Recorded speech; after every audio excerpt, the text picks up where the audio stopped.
કળી જેટલું તેલ નાખી ગરમ થઈ ગયું છે કે નહીં જોવા માટે રાઈ નાખવી. રાઈ ફૂટે એટલે સમજી લેવું કે તેલ ગરમ થઈ ગયું છે.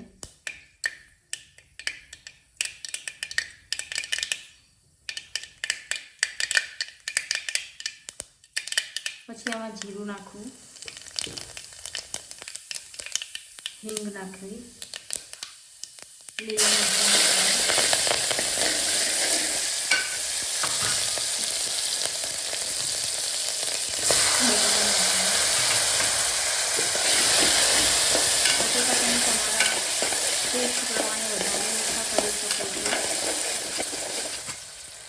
મને વધારે તીખું નથી ગમતું એટલે હું અડધી ચમચી જેટલું મીઠું નાખું છું.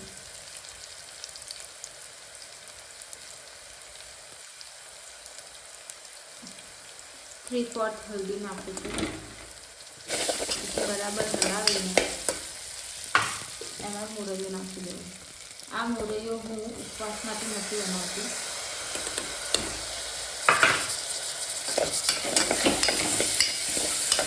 એમાં થોડી ભાવે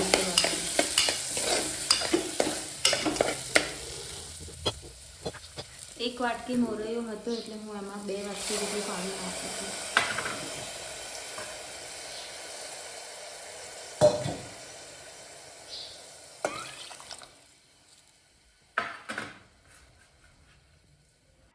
એક ચમચી મીઠું નાખું છું.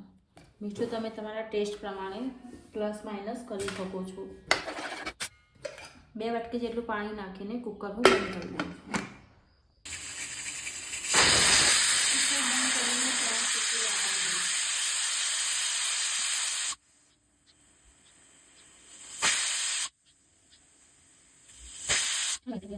મોરૈયો બનીને થઈ ગયો છે તૈયાર.